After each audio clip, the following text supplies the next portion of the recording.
Hello. അപ്പോൾ നമുക്കിന്ന് ഒരു ഈവനിങ് സ്നാക്കിൻ്റെ റെസിപ്പി നോക്കാം. നമ്മളിന്ന് തയ്യാറാക്കാൻ പോകുന്നത് പഴംപൊരിയാണ്. ഞാനിവിടെ ഒരു ഗ്ലാസ് മൈദ എടുത്തിട്ടുണ്ട്. ഇനി ഇതിലേക്ക് 1/4 ടീസ്പൂൺ മഞ്ഞൾപ്പൊടി, 1/4 ടീസ്പൂൺ ചെറിയ ജീരകം, 1/2 ടീസ്പൂൺ പഞ്ചസാര, ഒരു നുള്ളു ഉപ്പ്, ആവശ്യത്തിന് വെള്ളവും കൂടി ചേർത്ത് നമുക്കിതുപോലെ നന്നായി ഒന്ന് കുഴച്ചെടുക്കാം. ഈ ഒരു പരുവത്തിന് വേണം നമുക്ക് മാവ് കിട്ടാനായിട്ട്. ഇനി നമുക്ക് ഫ്രൈ ചെയ്യാനായിട്ടുള്ള പാത്രം അടുപ്പത്ത് വെച്ച് എണ്ണ ഒഴിച്ചു കൊടുക്കാം.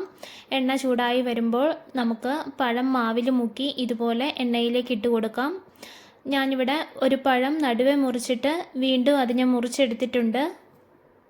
ഇതുപോലെ ഓരോ പഴവും മാവിൽ മുക്കി എണ്ണയിലേക്ക് ഇട്ട് കൊടുക്കാം. മീഡിയം ഫ്ലെയിമിൽ വെച്ചിട്ട് വേണം ഇത് തയ്യാറാക്കി എടുക്കാൻ. ഒരു വശം ഫ്രൈ ആയി കഴിയുമ്പോൾ നമുക്കിത് മറിച്ചിട്ട് കൊടുക്കാം. ഇതുപോലെ തിരിച്ചും മറിച്ചുവിട്ട് നമുക്കിത് ഫ്രൈ ചെയ്തെടുക്കാം. ഇനി നമുക്കിത് എണ്ണയിൽ നിന്നും കോരിയെടുക്കാം. ഇതുപോലെ ബാക്കിയുള്ളതും കൂടി തയ്യാറാക്കി എടുക്കാം. നല്ല ടേസ്റ്റി ആയിട്ടുള്ള പഴംപൊരി ഇവിടെ തയ്യാറായിട്ടുണ്ട്. എല്ലാവരും ഒന്ന് ട്രൈ ചെയ്ത് നോക്കണേ. വീഡിയോ ഇഷ്ടപ്പെട്ടാൽ സപ്പോർട്ട് ചെയ്യാൻ മറക്കല്ലേ.